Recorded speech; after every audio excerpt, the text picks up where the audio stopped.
So I'm on my way to Comrat, which is in a place called Gagauzia. Alex gave me a lift out of Chișinău, but it's ended up that I only have to cycle about 30 kilometers today. I'd left the capital and was on my way to another very unique part of Moldova, making a few friends along the way.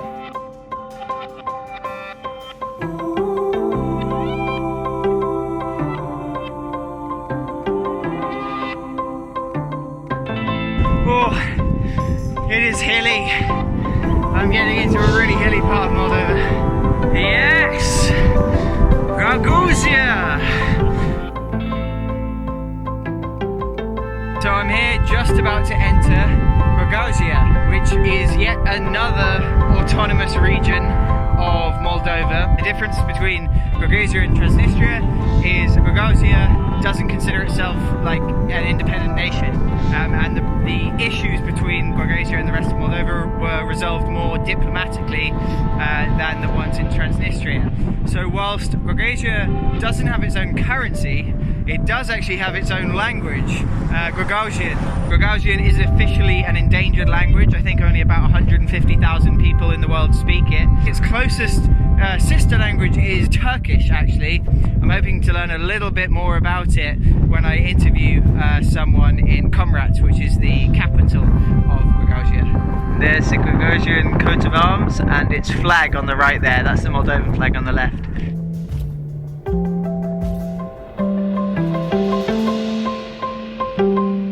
Who were driving down from Moscow just stopped to talk to me, asking where I was going, and then they gave me a sandwich, which was really, really nice of them. Today's been a really nice day. Here we are, Comrat. So far there doesn't seem to be much here, but I'm sure there'll be more once we get further in.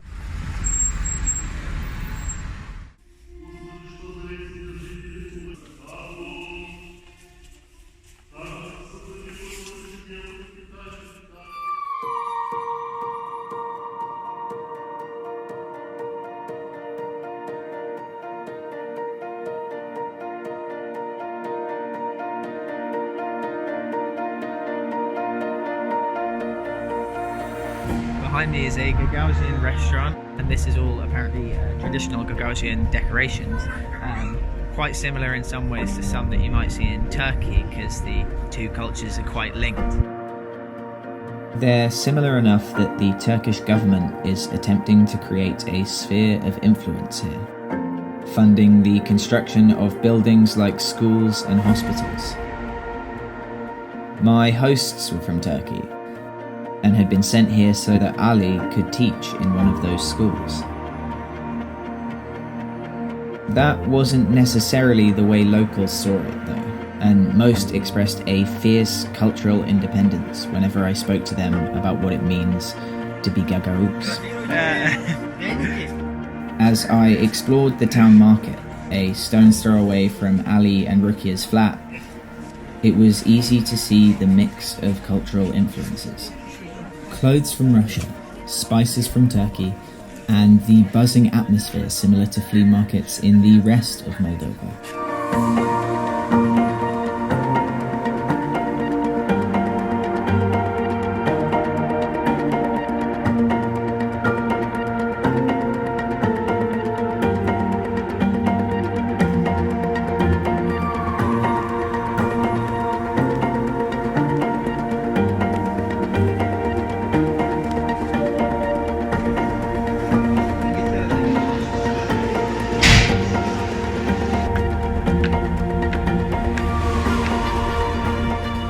There was a lot that made the place unique, like the tradition of a father leaving a bottle of wine at the bottom of a well when his first son is born, only to go and fetch that wine years later to drink on the son's 18th birthday, as well as the Gagauz dresses and folk songs.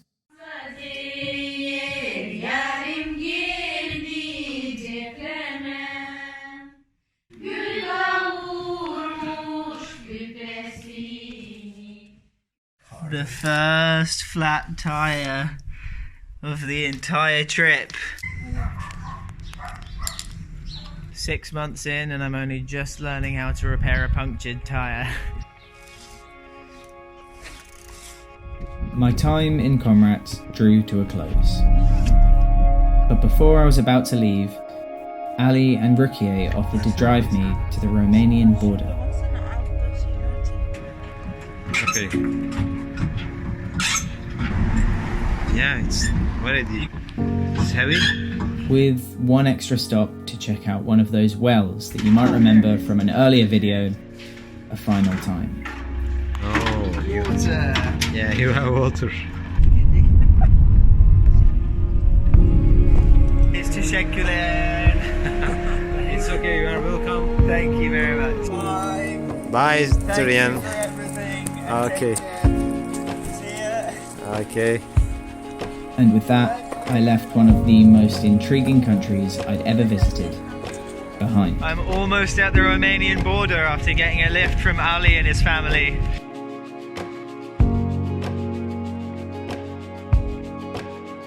I'm in Romania, but it's too dark to actually see anything properly. And now I'm just on my way to Gagauz, where I have a host waiting for me. I can't take my usual selfie with a Romanian flag today. One interesting thing is there's like Romania ahead of me, and you can see lots of street lights and stuff.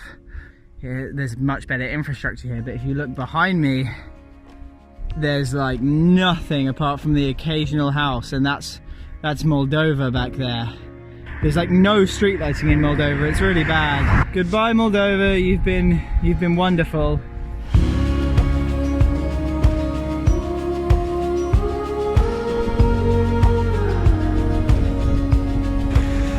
Very similar to the Moldovan flag. I'm here by the Danube River. It's like the first really nice day I've cycled in for God knows how many days. Actually, I can't remember the last time it was this warm. I'm at my first ferry crossing since when we went from Denmark to Germany.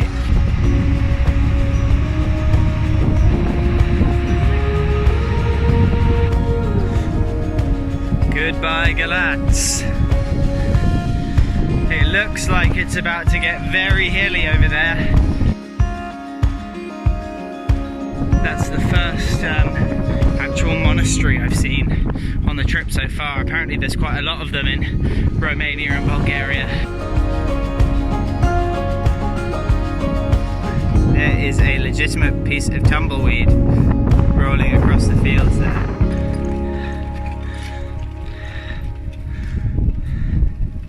So I've been cycling on a 10-kilometer uphill in this forest here, and I'm not sure where I'm supposed to turn off. I don't know if it's because of the trees or because I'm in a really isolated area in Romania, but I have no mobile data, which means I can't use my route app. So I'm just going to keep following this road, and I'm going to hope it takes me to where I'm supposed to go.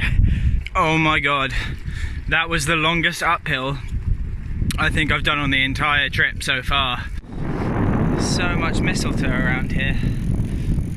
And also, I haven't seen a car for ages. Some nice downhill, finally. Got out of the forest at last. Leaving it behind me there. Man, Romania is really pretty. And it's so much greener than Moldova was.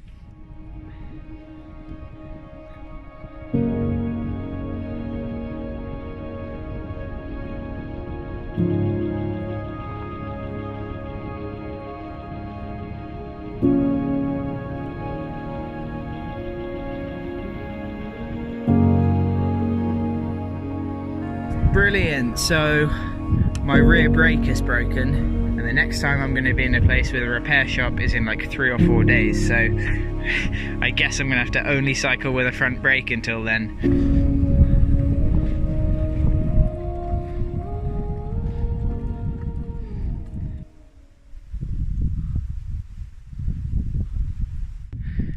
There's not a single artificial light source around, well, apart from this, but yeah, apart from my torch. That's crazy.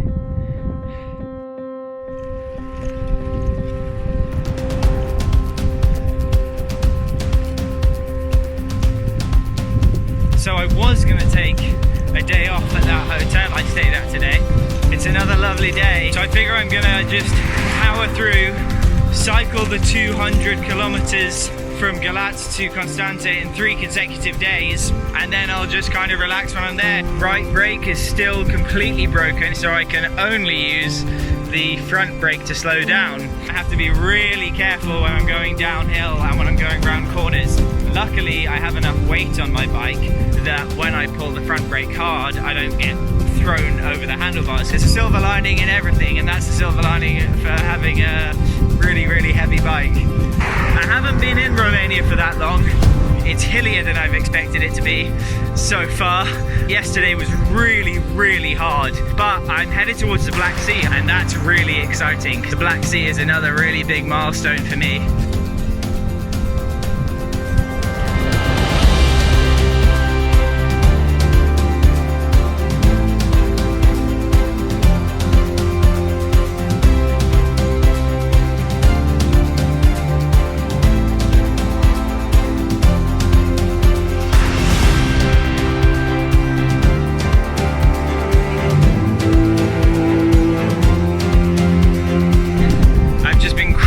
Along a 1% decline for the past like 20 kilometers. It's been amazing.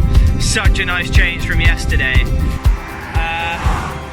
I'm here in Romania, and I just got my first glimpse of the Black Sea way in the distance. You probably can't see it from here because it's a bit of a haze, but on the horizon there is the Black Sea. Oh my god, I can't believe I made it to the Black Sea coast. That is absolutely insane.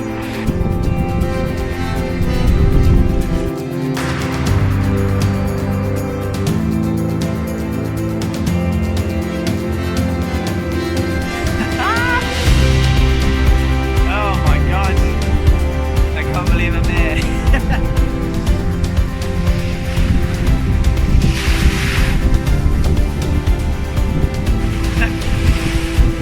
Pretty cold, not quite warm enough for swimming yet. My god, it has taken a long time to get here.